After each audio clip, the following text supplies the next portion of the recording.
Ladies and gentlemen, this is internet personality Vangelus, finally coming back to the SIC Kiwami Tamashii series.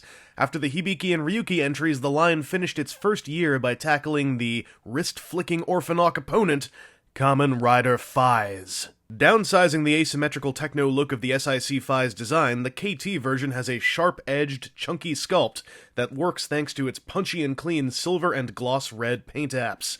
Between details like the painted mission memory and fingertips, or the circular compound eye effect, KT Faiz looks a lot more high-end than his retail price might make you anticipate.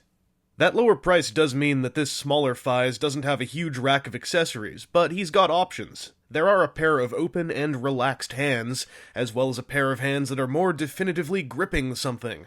I wish there were fists in here too, but the gripping hands can make for a poor man's replacement if you need Faiz to punch a fool. An Orphanok fool. The main reason for those gripping hands is the Faiz edge. This is a well-done mixture of solid and translucent plastic, and Faiz can hold onto it way more tightly than Ryuki could hold onto his own sword. Detachable from the Faiz driver belt are the Faiz shot and Faiz pointer weapons. The Faiz pointer is a bit under-detailed paint-wise, but can happily mount to Faiz's shin for some rider kick action. Crimson Smash action, I guess. The Faiz shot is a block that plugs into his belt.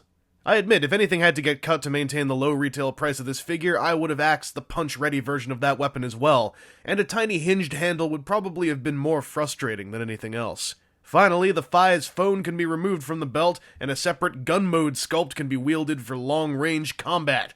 While the logical conclusion is to use this with the gripping hands, the right relaxed hand actually does a somewhat better job of holding onto this telephonic pistol. I guess because it's so thin.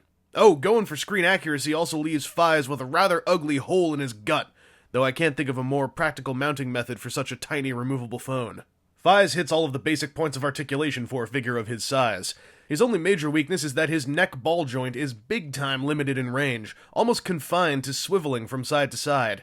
Other than that, he has decently ranged ball joints, an awesomely deep ab joint, and double-jointed knees and elbows.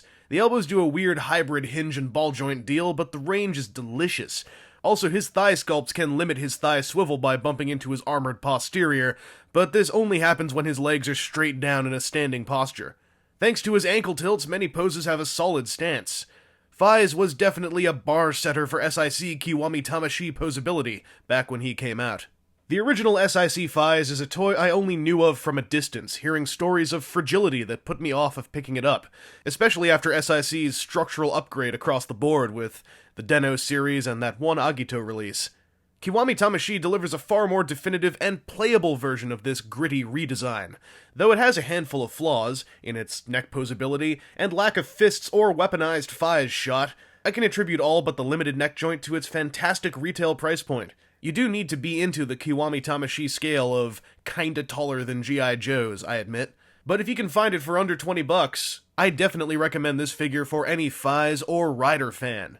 Anyway, this has been internet personality Vangelus. While I'll eventually take a peek at Faiz's other forms and gear that appeared with this release in late 2009, I'm going to skip ahead a couple of years, the next time we look at the 4-inch scale Orphanok struggle.